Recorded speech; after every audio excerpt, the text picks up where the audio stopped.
So we thank you for agreeing to be with us as our speaker. And I turn over the platform to you, Mrs. Darcy Tulloch-Williams. Thank you so much. Thank you so much. Well, you made me feel welcome, so I thank you for that. And I just want to say a very good afternoon or evening to the distinguished Rotarians. All are distinguished. And to thank you for having me here, because it's a pleasure to share with you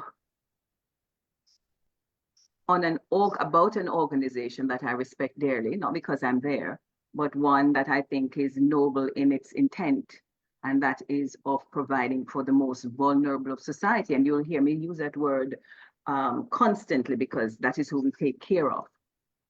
So without further ado, I refer to my little notes that I made some notes just so that I don't fumble along and to keep it tight.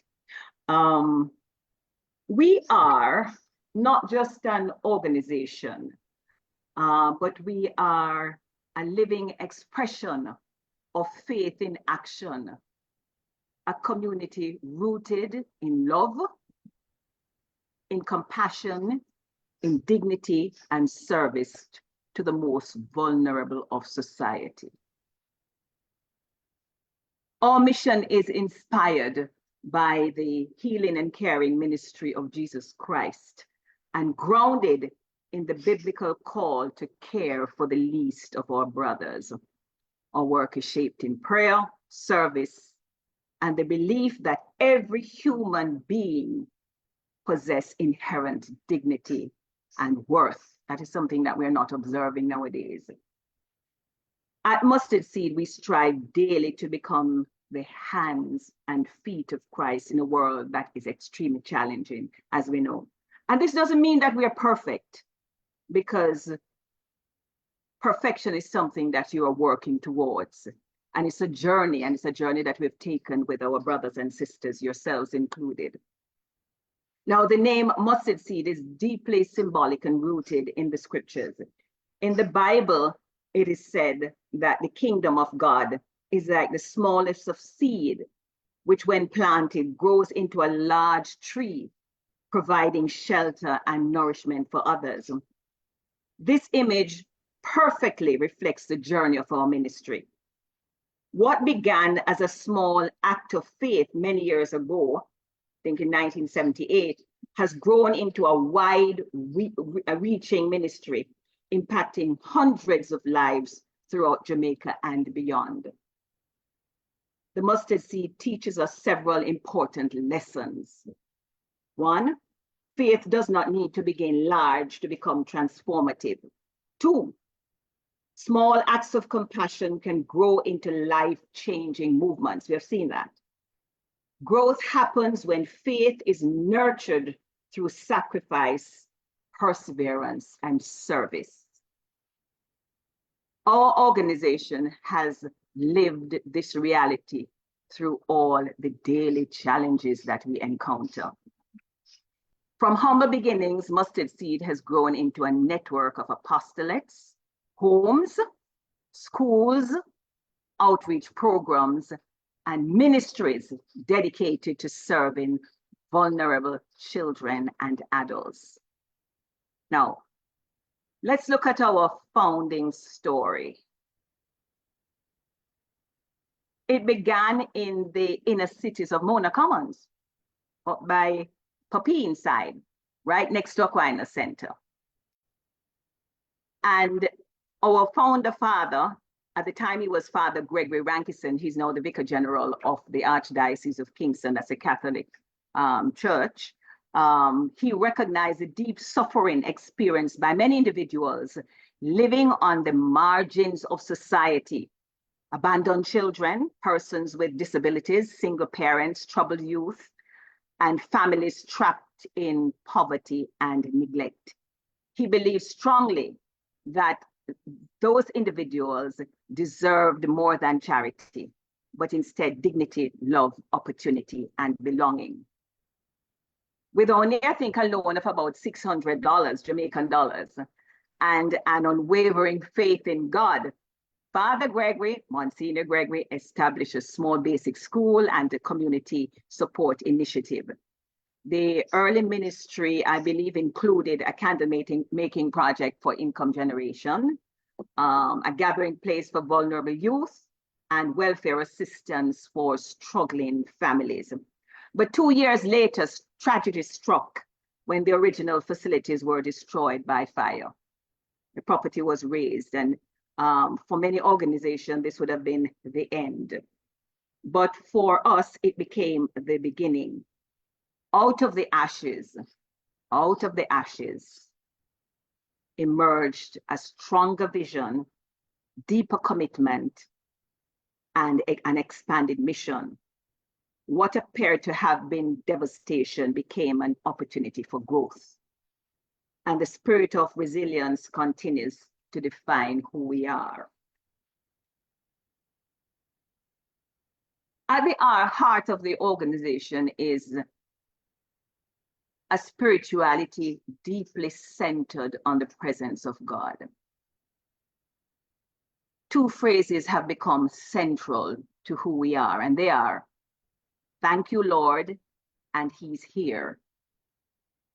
If you visit any of our apostolates across Jamaica, you will find a chapel, you will find adoration rooms, and you will see some interesting signage. And it is all about invoking the Spirit. He's here because we know God is here. And thank you, Lord, thanking him for his generosity. Out of that has evolved the notion of tithing 24T, which is 10% of the 24 hours we have in prayers. And we do it intentional, we do it deliberately to ensure that we are always connected to what is important, because the work we do is difficult work. It's very difficult work. You're dealing with abandoned children with their many illnesses. It's hard work for the caregivers, but they are so committed and so dedicated to the process of creating nurturing space or nurturing spaces for many residents. So these words, the "He's here" and "Thank you, Lord," reminds us daily that God is present in every circumstance, in joy, in suffering, in uncertainty, and in hope. We encounter Christ, and if you come and visit with us, and I do exhort you to do that, to visit, you'll encounter Christ in the smile of a child abandoned, the resilience of a person living with disabilities. You will see a child, for instance, we have one at my father's house. I think her name is Christine. She's of Indian extract. And when you look at her, her body is mangled and bent and twisted in all directions. You would never recognize that, okay, this is where the hand must be and this is where the foot must be. But when she smiles at you, it's the most beautiful thing. You look in those eyes and you forget about the disability. You see the person. And these are some of the encounters we have on a daily basis that makes it worth it. The joy the kids have when they see certain caregivers coming back for the following day to be with them is just an amazing thing. The encounter with Christ is also in the courage of struggling mothers, and we think of our Mary's Child, the young pregnant teens who we house there, many of them abandoned because nobody wants to take them once they've found themselves in this position. But many have risen from the ashes and have gone on to become women of worth, mothers who are taking care of their children and who have taken up positions of importance within society. So our spirituality is not abstract, it is lived. It is expressed through service, prayer, compassion, and community. Prayer forms the foundation of our work. Across our apostolate, prayer is continuous and intentional. It sustains our residents, staff, volunteers, and our mission. So who do we serve? Today, Mustard Seed operates 12 apostolates from across Jamaica, and we call it apostolate because it's coming from the word apostles. And remember who the apostles were, followers of Christ.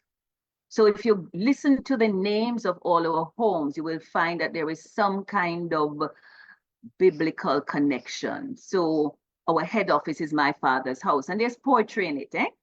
My father's house is our head office, and we have Mary's Child, the Mother of God, where we have the pregnant teens. We have Matthew 25:40. We have the Dare to Care program, Dare to Care because we dared to care when HIV and AIDS became a problem in Jamaica, and when there was so much stigma attached to pediatric AIDS.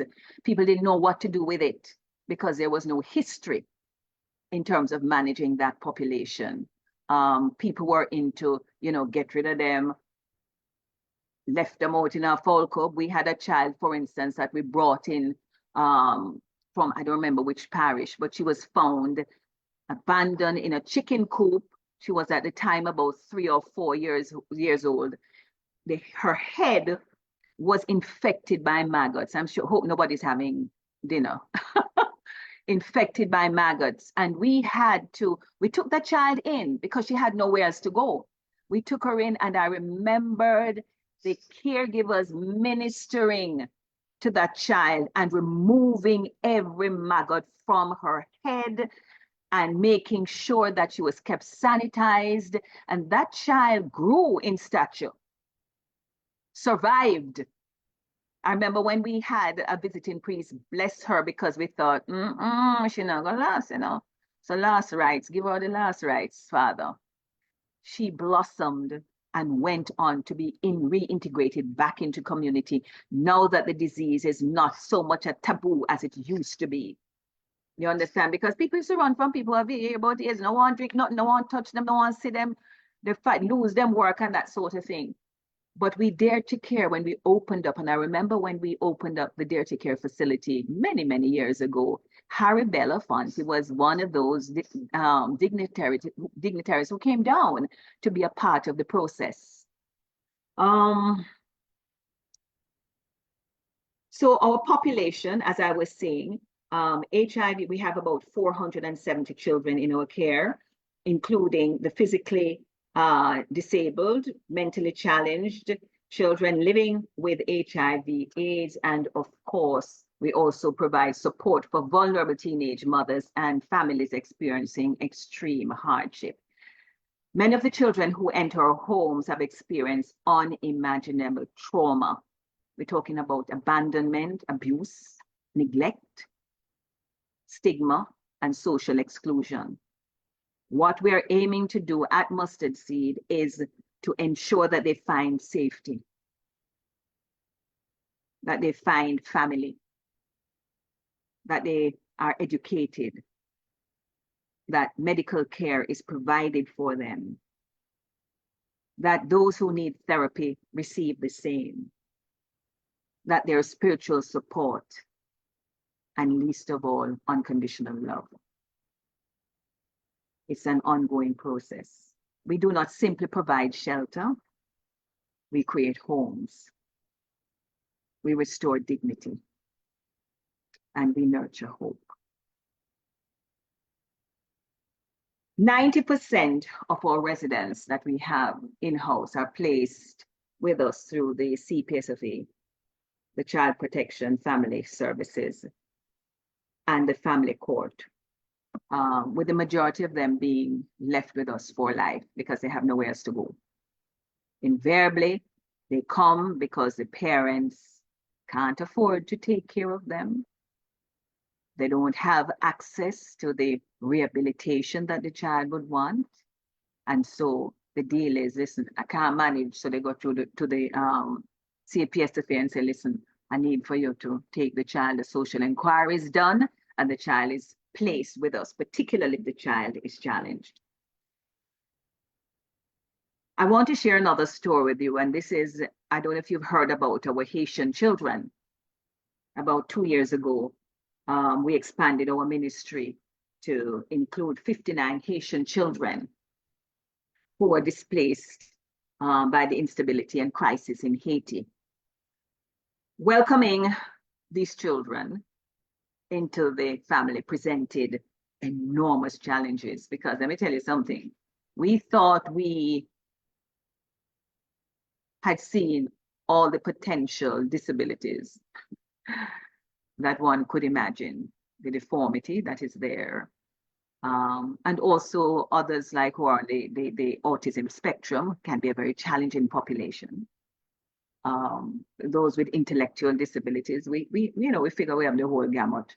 But some of the kids, when they came from Haiti and we saw them, because remember, these children, they were extracted from Haiti, literally like movie, extracted. There's a group of men who do these kinds of things in war-torn area, remove people. And it's amazing how the goodwill is out there to do things of this nature. Because I think, how you do that? How you do extract children from Haiti? But we did. We were able to do that. Extract 59 kids from Haiti, take them here. They came with just a very close on their back, some of them just wearing disposables. They were on the high seas for at least 3 days to get to Jamaica. When they came in, I don't know, when you talk about commitment from all caregivers who willingly opened their arms to accept this population of individuals that they knew nothing about. Nobody turned up their nose to say, okay, we don't want that because we don't know that. Everyone, when we did a round robin with the receiving apostolate, which is the one in Jacob's Ladder, which is about 100 acres of land, everyone we spoke to in that chapel that morning to say, Houston, we have a problem. This is what has been asked of us. What do you think? There was not one person who said no. Everybody said we'll help, and help they did. From the security, the groundsman, the caregivers, cooks, cleaners, everybody was on board. Nobody felt forced because it was a buy-in. We sold them the story and there was a buy-in to help our brothers. So how difficult was this? Very. You're talking about language barrier. They don't speak no English. Cultural adjustments, illnesses, strange disabilities, trauma recovery, and of course, resource limitation. There was a boy, I remember when I saw him from the distance, I was like, oh my goodness. He was on all fours. Imagine that. I'm not talking about him limping, hopping. I'm talking about he walked on all fours. So his hands were like his feet. That's how he came to us, bent over. But when you looked at his face, beautiful. A beautiful child. Smart. Smart. We were able, and he was a ringleader because he would sit there, you know, and he would be chatting the living hell off you with his brothers, cussing the hell off your skin, and you wouldn't know because he's smiling and he's talking to Patu and we're not understanding a thing. He was a ringleader. And we were able to get that boy and 3 others, I think, no, it's about 6 of them, into school in Walkerswood. And they're doing well. The very one who walk on all fours, him have him own cart and him have him own thing that him can, you know, wind and move about. And he's a star of the show. Nobody's looking at him like, you know, what is this? He has been so accepted. And this is what I'm talking about. We talk about when we invest our time into situations and allow for the transformation to take place.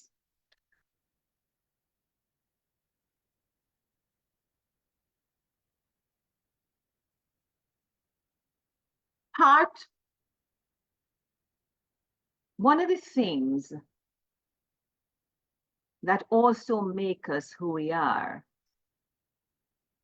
is our strong donor base, because I'm sure in your head you're asking, so hold on now, 400 and odd kids in Jamaica alone. And I must tell you, we have at least 500 staffers, and this is not a one-to-one care business. No, it's a 1 in 5 across the board, basically on a 2-system kind of shift. But we have cooks, cleaners, laundresses in that mix, right? So we work towards constantly a 1 in 5. The question is, how do we survive? It's a myriad of interventions and creativity. to be able to fund an organization as large as that. Because in Jamaica alone, you're talking about over 1,000 constituents in the 12 apostolates. It's ongoing fundraising. It is writing grants. It is speaking to clubs like the Rotary to say we need help. It is also hinged on our strong, robust volunteer program. So we have volunteers who come from North America, Europe, and other parts of the world. They come and they contribute their time, their skills, their professional expertise, their championship, their mentorship, and of course, their spiritual support. And what we find is that we are able to do MOUs with universities across the United States, where we have persons with certain technical skills. We're talking about medical teams that will come in and work with our children to do medical assessments and make recommendations for them. They work not just with the children, but they do outreach when they come for the staff to make sure that the staff is healthy. They provide us with training, adding value to our caregivers, because many of our caregivers come to us having done practical nurse training only. They come and they add value to the caregivers by training them in varying technical skills, I'm going to call it. We're talking about therapeutic intervention. You'd be surprised to know physiotherapy is such a scarce thing in Jamaica. But we have caregivers who have been trained over time. They are not lettered, but they have been trained over time to do range of motion, to do all kinds of things, and to get several of our children over time healed. I have a boy in Blessed Assurance in Montego Bay who couldn't walk, wheelchair bound, and having worked on him over time, the boy walked now with a little gait of, kind of pulling himself a little bit, but he can walk. And these are some of the goals, these are some of the milestones that we can shout about, and it's not about boasting, it's about recognizing what community has done and what prayers and all of those collaboration, all of the things we spoke about before, the mixture of that empowers and transform lives. And we've seen it. We've seen it in the staff, not just the skills that they have got, but we've seen even volunteers who come to Jamaica to volunteer and not know what am I going to do with them life. And we had one girl who was a physical therapist, wonderful young woman from the United States. And she subsequently became a sister because of what she experienced in Jamaica. And she was a gift when she came because she opened our minds to so many things. So we have so many grand stories we can talk about with persons who have shared and given of themselves, and we have to acknowledge that. And this is where the philosophy of the mustard seed has taken root, because these are miracles. These are miracles that we experience on a daily basis. So apart from the volunteer program and the other things that I mentioned, and we do get a per diem from the government of Jamaica, which really covers about 25% of our cost. We have to go find the other 75. Right? And it's a tall order, and particularly with how things are escalating in terms of the cost, it is very difficult, I must tell you. But what we have also done is we don't sit down on our hands and look around like, oh, woe is us and how this is going to work. We have also initiated over time income generating projects. So for instance, in our Jerusalem apostolate, which is in Spanish Town, that's 12 acres of land, pardon me, that we have there. It's government land that we have leased. We have 3,000 birds, layers. So we provide eggs for the residents, but we also sell the excess to the supermarkets. So if you're going to like a John R. Wang and you see a MSC Farms, right? you'll know that that is mustard seed. We don't say mustard seed communities, but MSC farms. And so we are generating income, you know. And out of that too, we have been able to, in a seamless way, establish cottage industries for our single parent women who work with us, because most of them are single parents, you know, and they come in, they leave their struggles at home and they come out to us to give up themselves. And they're able, like for instance, to buy a little of the egg at a grocery reduced cost and sell it back to their communities so they have an extra income. So we encourage things like that. We also have a ceramic department that we have at Mahone Drive where we sell ceramic items. And those, Eddie Ball was trained our ceramist who we have there now. And we have items that we sell to our volunteer population. We sell to Corporate Jamaica.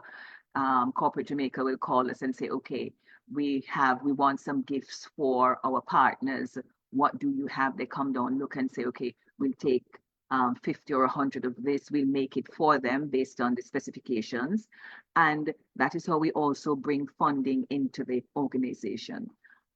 This November, we're looking to restart our ceramic show, which used to do very well, where we'll sell utilitarian things as well as things that you just kind of put on your dress or put on wherever for the beauty of it, you know? So at least we can bring in some kind of money to augment what we have, because it's a tall order in terms of things that in terms of making our budget.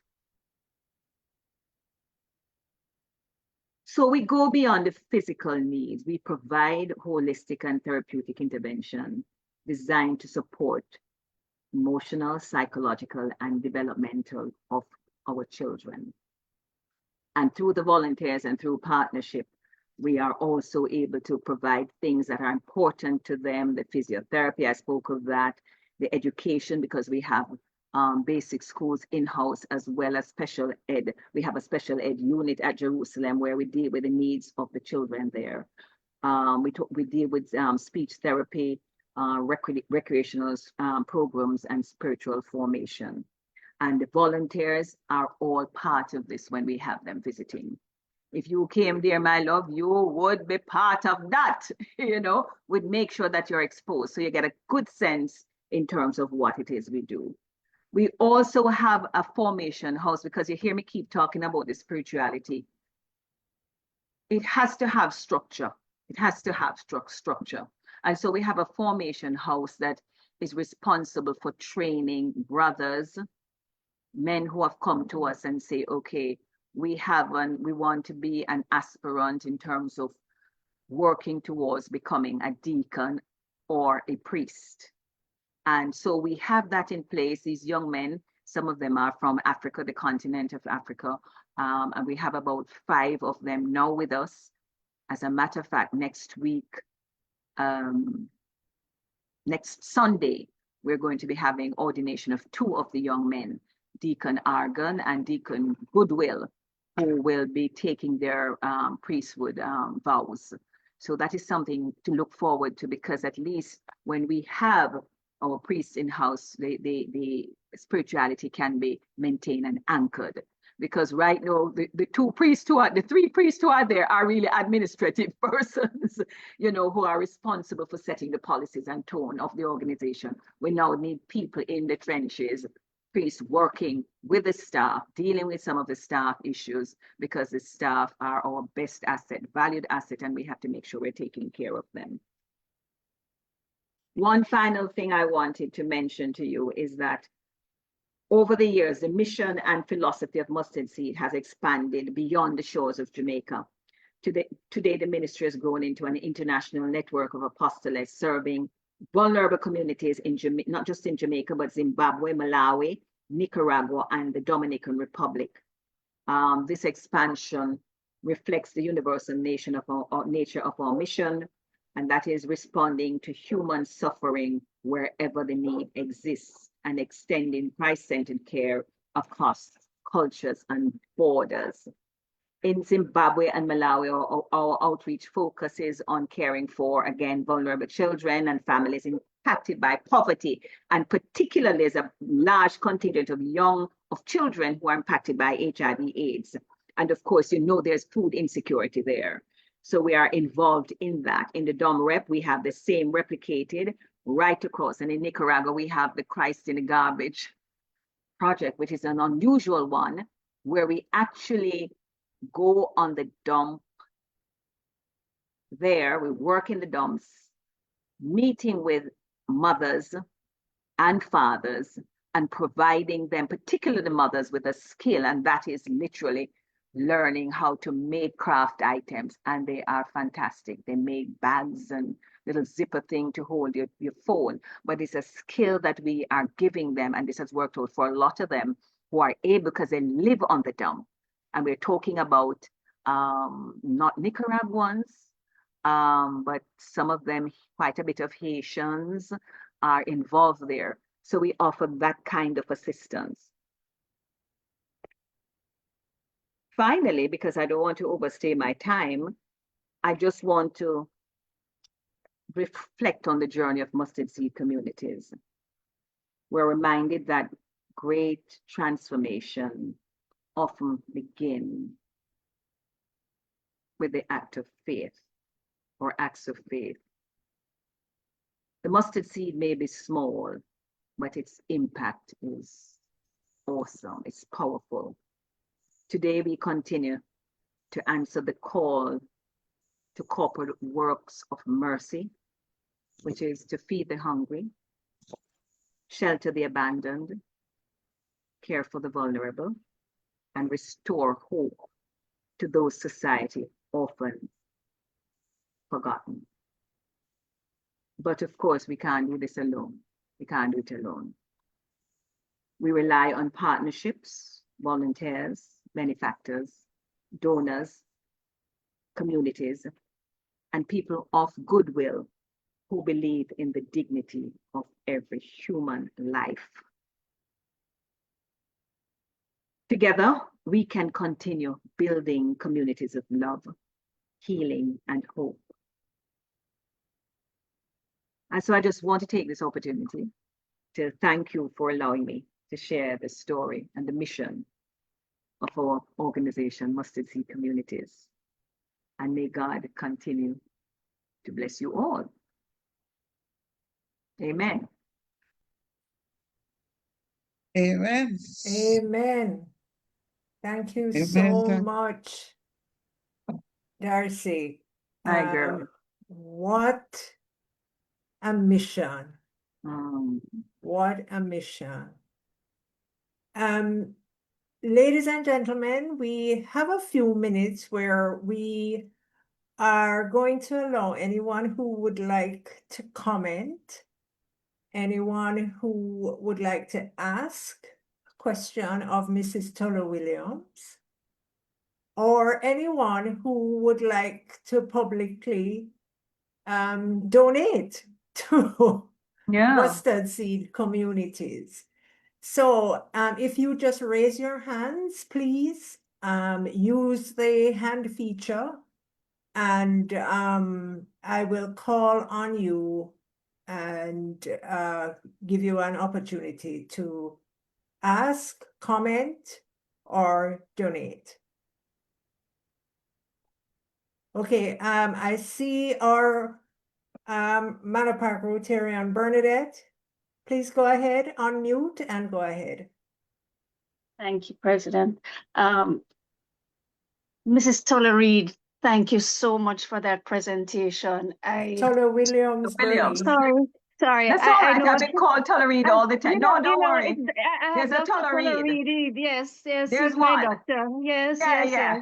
I'm so sorry. I'm so sorry. No, not at all. Please. This is Tulloch. Yes, Tulloch-Williams. I actually met you when I came to Mustard Seed down at Hagley Park a couple of years ago. Yes. And as I think maybe Alison or Noblet might have mentioned, we work with Mary's Child, so we're very close to Mustard mustard seed efforts. Yes. Not just Mary's Child, but we have done Sophie's Choice in the past. Yes, Sophie's Place, right? Up in Gordon Sophie's Town. Place. You know, Mhm. I'm making so much mistakes there. No, no, please, my Sophie's lady. Choice is a movie.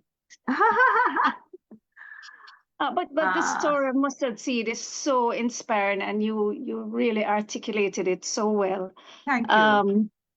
It's an inspiring story. I mean, Yeah. despite the many challenges, Yeah. what hope you have demonstrated, and as we celebrate the generosity of people who continue to help right across the Yes. world. Yes. So I just wanted to applaud your efforts. Thank you. And just the sustainability of it, because even as I said, It's a we miracle. visit and we Mhm. try to help, and Mhm. we see the need, and we're committed to help. Mhm. And a lot of times, we leave energized and just get caught by or distracted by our lives. Mhm. So Mhm. I that sustainability and that continuity of Mhm. effort, Mhm. I just want to applaud you and your Thank team you. right across. What do you Yes. call them? It's not the homes, you call them Apostolates. Apostolates. apostolates. Mhm. For the tremendous work that you do. And we certainly, in our own personal or group efforts, will continue to support your effort. Thank you so much. Thank you. Do we have anyone else who would like to ask a question, make a comment? Just raise your hand. Well, like, Fritz, yeah. how are Hi. you? Hi, I'm well, thank you. That has been amazing. Just happy to be here and then seeing how everything moving forward. And it was a pleasure assisting. It was a pleasure hearing those kind comments. Thank you very much. Thank you, Jasmine, for the work that you do. Thank you too. Thank you. So, Mrs. Tulloch-Williams, Fritz is one of our Rotarians from Haiti. Ah, there you go. So you must have been, your ears must have stood up when you heard about the 59 kids we took in. Yeah. Yes, definitely. Yes, yes. Wonderful. But we've seen so many miracles in the organization. That in itself was just incredible, and one of the things I want to share with you, because there's so many stories and I don't want to keep chatting, but when we had the Melissa onslaught last year, we saw, for instance, our apostolate in Montego Bay, which is Blessed Assurance. We have 32 children there, most of them severely challenged. We have few who can walk. And that property is in front of it runs a river bed and kind of gully, the channel. And it's in front of, and we have a bridge that goes over it. It's a beautiful property. And it rises towards the back. And if you're standing from the gate and you look to the back, you see a beautiful chapel that we had. And on the side, you have the cottages for the children where they live on the administrative block. And I'm telling you that water came in and flooded that property, that when we went days after, we could see the watermark at the top of the cottage, one of the cottages at the front. That's to tell you how high the water was and it came in. But I'm sharing this story with you in the sense that not one of those children or staff who were on site was harmed. They were able to escape into an upstairs building that would have housed the volunteers. And when they saw the water coming on the bottom floor, they had a plan to go through the top window and land on a container that was outside, that a kind of little building that is really a container. That's what they were thinking. Two things came out. One of the caregiver, a nurse, he said his thing was, nobody not dead there today because me can't swim. Nobody not dead. Nobody was injured. All right. And when the matron said to me, we call her matron, one senior supervisor, she said, Miss, when we reach number 32, the last one to push up the stairs. Can you imagine all of that was going on with the winds and the howling of the winds and the water and the place flooding out? They had the presence of mind to be counting all the children. And when she said, number 32, the last one to push up the stairs to get her onto the top floor. And I thought to myself, oh my God, they were marooned for 3 days. There was no connectivity, nothing. How we got to them was that one of our priests, Father Ernest, African, walked from Montego Bay into where we were. I think it was, I can't remember how long, but it was like ridiculous in terms of the hours they walked to get in and to see the staff, because everything did block off. You can't drive inside. I had to park the vehicle in Montego Bay and walk in. And when I reflect on those things, it's under the hand of God. Who else? Because we could have been telling another tale. You know, so we celebrate these moments, you know, and the goodwill of people who came to the fore to help for the rebuilding to take place, because the kids are still there. You know, we're knocked down, we squeeze them between two cut sets of cottages right now, and we have had to knock down buildings and rebuild. So we're in that process, and God provided. Hello. Thank you. Yep. Past President Allison, you have your hand up. Please open your mic. Hi, Hi, Mrs. Tulloch-Williams. If my you lady. had unlimited money, you won the lottery, and you were told, spend it on mustard seed, what would you do with it? I'm just trying to say that, you know, what you would do Right, with right. it right now. More therapeutic spaces for them. But one of the biggest challenges that we're having now outside of that, it's the aging infrastructure. Aging infrastructure. So for instance, Mary's Child up by Papine, the roof is like a sieve since Melissa. It's leaking badly. We need to have that re-roof. The administrative block at Jerusalem is leaking like a sieve. All right. Another thing that we are pursuing, because we're trying to see how we can cut costs too, is looking at how we can solarize, right? So we need to solarize our projects to cut down on the cost of electricity. Jerusalem, for instance, is close to 300,000 a month that we have to find. That's one apostolate. But granted, it's 4 homes that are on it, right? And then we don't have anything like extra. You know, you may have that area is very hot, so you may have an AC in the administrative office. So we're trying to see if we can solarize. The other thing too is to have reliable water. You know, we were able a couple years ago to sink a well at Jacob's Ladder. We were able to find water. So that is kind of, you know, because the cost of water was very expensive. Because when you're thinking of the laundry, you know, to wash all them clothes for 100 and odd kids that we have at Jacob's Ladder, for instance, it's a lot in terms of, you know, electrical expenditure. So solarizing is one of the things that we would focus on, as well as, you know, rehabilitating most of the homes, creating ramps, creating better bathrooms where we can.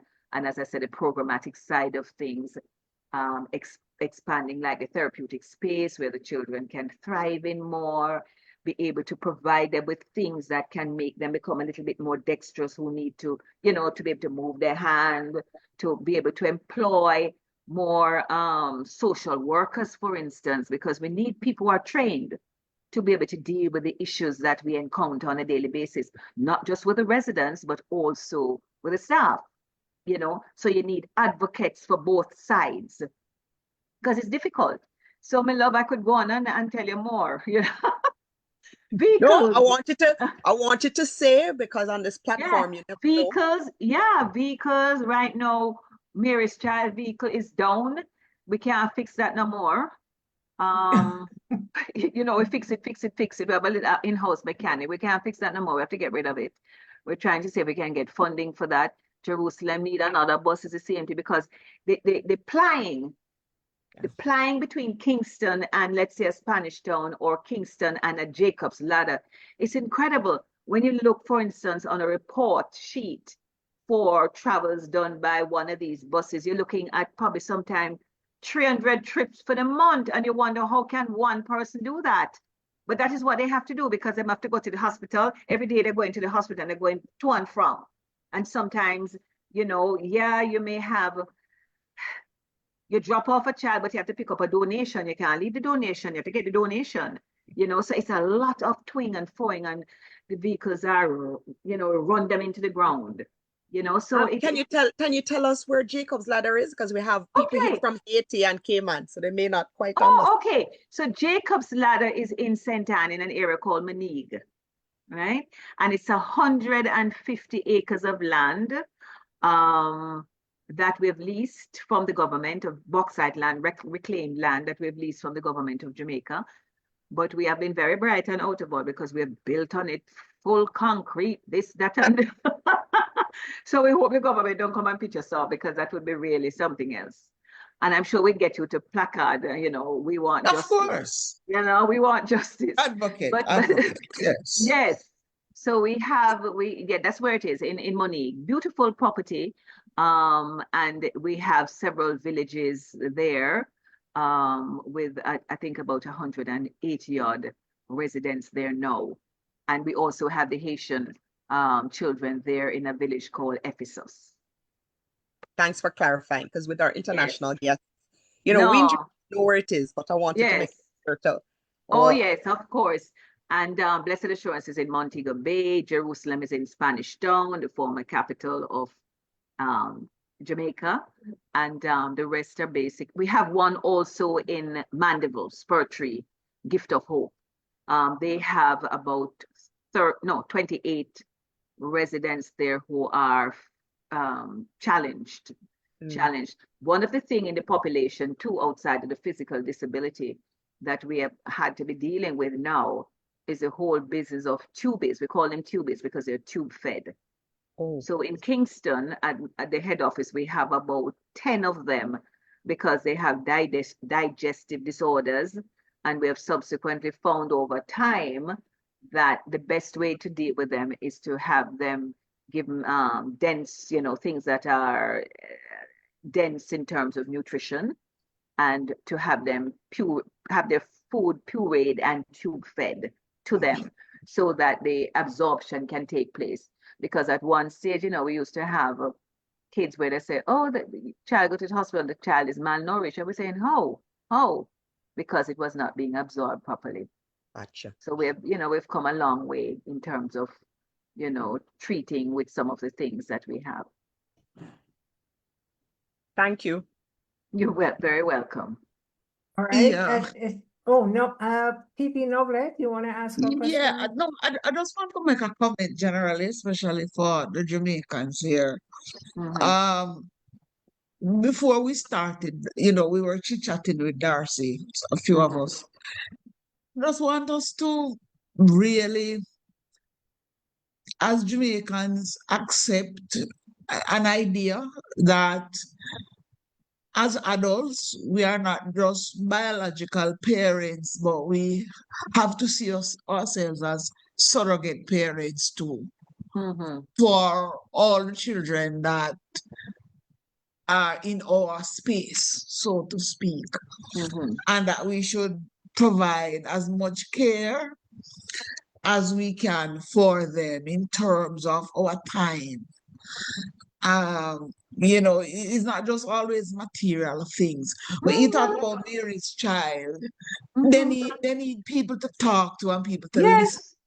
mentorship and that kind of connection with others, because we can't just keep saying it's the parents. And this is why I'm saying we have to see ourselves as surrogate parents.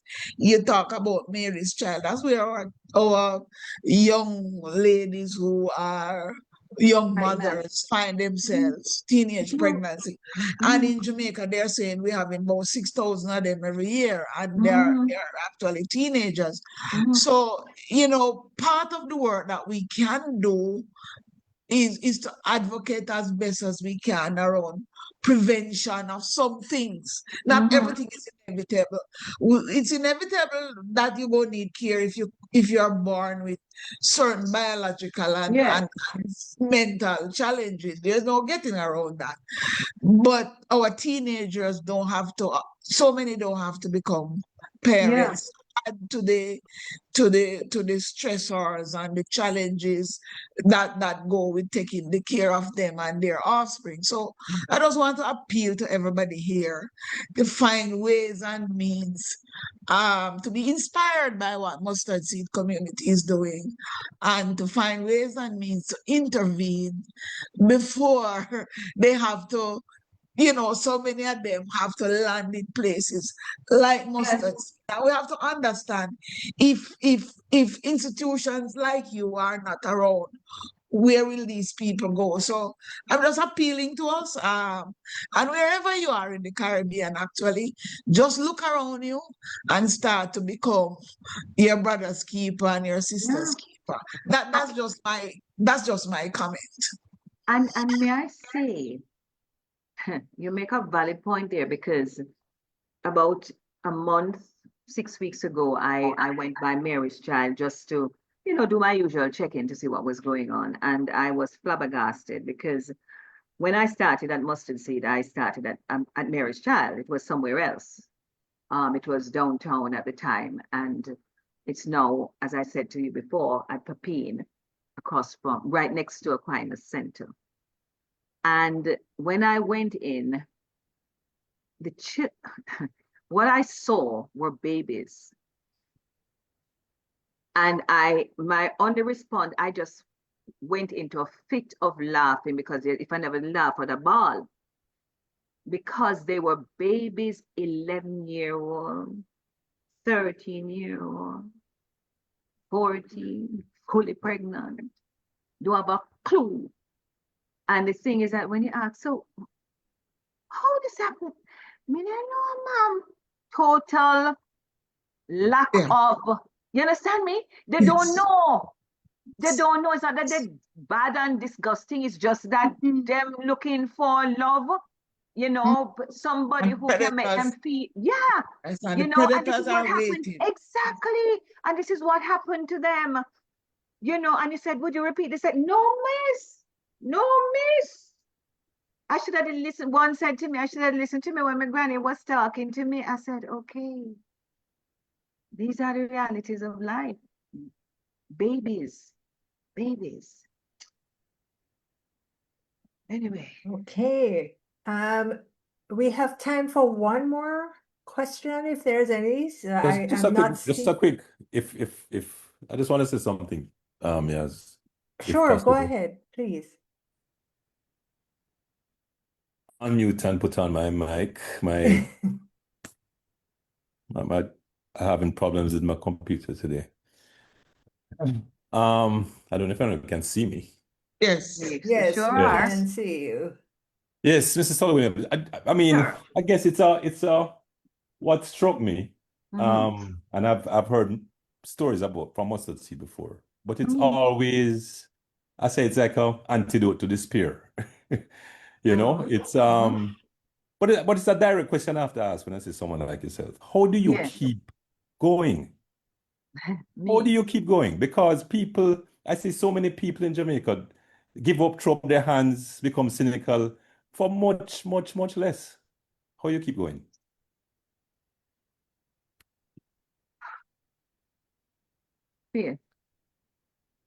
Faith and a commitment to the process.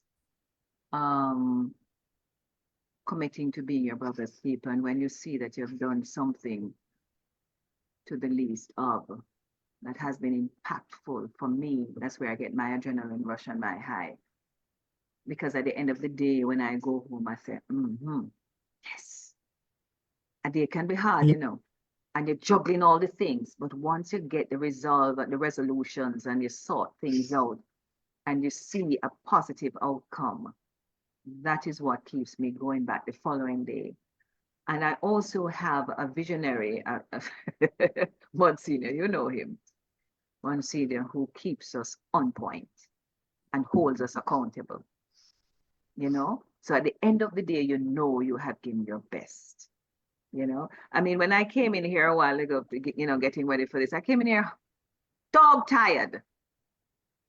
But I said, Lord, go before me because I have to do this because they've asked me to, and I'm going to do it. And I want to do it to the best of my ability to make sure I communicate effectively and efficiently who we are as an organization, coming from my experience. And I want to share that so people can understand who we are. We're not perfect, but we are committed to that in terms of taking care of our kids. And for me, it's just the making sure that they're okay that keeps me going.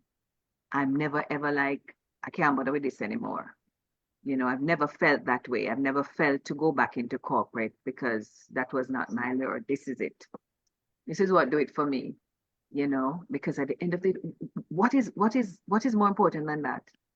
It's not the posturing, it's not the carrying on, it's, you know, it's not the how much money you have, it's not the this and the big car that you drive, it's about how do we impact each other's lives. Who am I to you? Who am I to the children? Who am I to the staff? Do I treat them with dignity? How do they feel when they see me? Are they running for the hills because this woman is so and so? Or do they see me as a matured mother mentoring type who is guiding a process? Are they seeing that? And that is what is important. That's what we're called to be and to do. And I hope I'm doing that. Yes.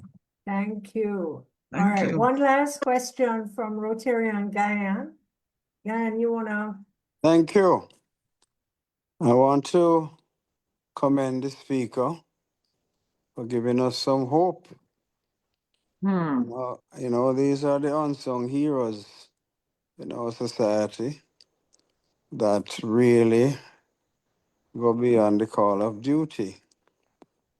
I want to, however, make a comment about balancing what we do. Yes. We know that the crisis among the females with teenage pregnancies and all of that is a big problem. But I personally think that the bigger problem in this country is that we have a male crisis. Oh, yes. A male crisis. Oh, yes. And the mentors for the girls are many. Well, maybe not many, but there are certainly far more than mentors for the boys.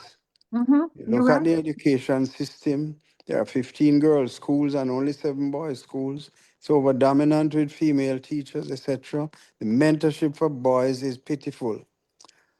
And I think that, you know, if we don't address this, I think it's a major area to address crime and also to protect our females. And who, you know, people like Mustard Seed and so reach out and teach the females and all of that. The boys are forgotten. If you look at the ratio of university, lawyers, doctors, the arts and all of that, it's just dominated by the females. And the boys and bright boys too are left behind in this country. Yes. And I really mentioned it to Minister Tulloch-Williams when she was Minister of Education. Seemed to just run off her back like a duck. I mentioned it to Dana Dixon also.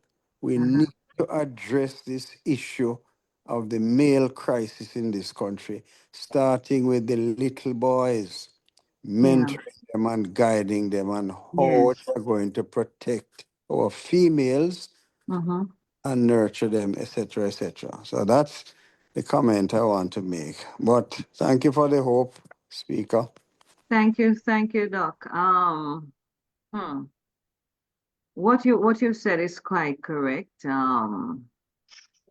We have a facility, Matthew 25:40, that is for the boys who are impacted by HIV/AIDS within our community. And I'm telling you, it's one of the most challenging apostles that we have.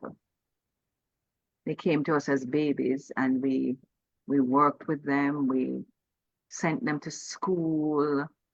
They didn't do well. Most of them didn't do well in terms of academics, because there's something about the disease that kind of delays the cognitive or impairs it.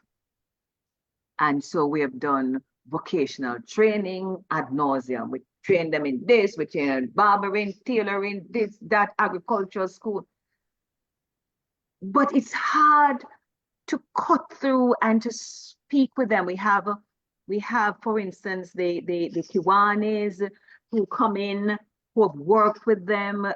Kiwanis of North St. Andrew, for instance, came and worked with them for a whole year of mentoring, having the key Kiwanians come and talk to them about success and how they're coming from dirty, tough to them, hard life themselves. And look at me now. There's hope. There's hope for you. But I'm telling you, it's the hardest population, because they've become immune, literally immune to people reaching out to them. They are, I know, scared, because they're afraid of going out into mainstream community to become independent. And it's a very, very difficult population to deal with. And we have to be careful too, because we can't allow persons to leave who may be placed in an even more disadvantageous position going out there to fend for themselves. So it's where do you cut off? What do you do? And this is we're just a microcosm of what is happening out there in the communities, where there are the gangs, and the guys are finding allegiance, with gang members, and that's the only way they're surviving, and they're not living beyond 30 because they're caught up in violence. It's something for us to think about, and you have to start from the babies, as you mentioned, sir. So I agree with you, because protecting them means you're protecting the women. I would suggest, though, that you do not give up. No. It's a long road, and it is having some impact, even though it does not appear so. Don't give up. We need to broaden this and address it again. Yes. Thank you. Thank you so much, everyone, for being here this evening. And I just want to say a fun fact before I ask P.P. Allison to give the vote of thanks. I don't know if many of you know, but Mrs. Tulloch-Williams has one of the most melodious voices you could ever hear. We know that. She's a singer. Thank you. Right. I look forward to every Father Holong and Friends. Yes. Because you're always on that program. I'm too old for that. No, don't say that. No. We don't agree with that. All right. But now I understand even more why you do what you do. Yeah. And it is because of the gift that you have received from the Almighty. Amen. Okay, so after this very stirring, interesting, and really enlightening kind of presentation that we've had this evening, I'm going to now ask. And if I may butt in, and which I hope has inspired people to reach in their pockets. Yes, I hope that's my girl. Yeah. Yes, I hope that we are motivated to reach in our pockets, put things together, drop them off at any of the apostolate that is near you. Find That's Mrs. Williams. correct. Don't worry, Alice will dig it out. Yes, we will not leave this platform without making an appeal. Before I give a vote of thanks, I'm glad you're here, Dr. Guyana Ascot, because you're and so I am putting a challenge to you. The next time we bring Darcy here to speak, I want her to say, Dr. Guyan Arscott has come on board and has mentored some of our men. So that's the challenge. Oh, there you go. Thank you for There you that, go. PP Wonderful. Allison. Yes. The doc is a brilliant man. He's an amazing man, and we need his resources. So in Rotary, we don't just talk, we do. So I have to say, before I give a vote of thanks, thank you so much, Dr. Guyan Arscott, for volunteering to help our young men. I didn't. All right, please go ahead, I will Vice try. President Allison. So in that vein, you notice I started my vote of thanks because we reach out, and a fun fact, Guyan and I share the same birthday. So he knows that I will dig and beg, and I know he will give. So, Mrs. Darcy Tulloch-Williams, what a pleasure to have you here today. Thank you so much. In all the darkness, in all the sadness, you brought some light. You also dared to care for us Rotarians by sharing us information with our guests, our Caymanians, our Haitians, our fellow Jamaicans, our fellow humans here on earth. You reminded us to restore dignity. You also told us about some things that we may not have known about farming. So of course, now when I go to the supermarket, I'm going to look for that egg because I now know what MSC means. With the ceramic, also to remember that we mustn't judge. When you see an 11-year-old child that is pregnant and mustard seed takes her in, we need to understand that predators are there and we as humans have to help. And we want to thank you for spending the time, because if you don't do it, who will? And I must also thank the Mustard Seed Association, I'm calling it as it is, for being there when some of us just can't. Also, your global reach for helping our Haitians when a lot of us, that was our first Black Republic, and you reached out and helped when they needed you. So thank you for spending time with us. Thank you for reminding us about our humanity. Thank you for bringing some light into our life. And let me end by saying, you're little, but you're talawa. And for those of us that are not Jamaican, it means that they're small, but they carry a lot of weight. Thank you so much. Thank you, Thank you, PP Darcy. Allison. Thank you.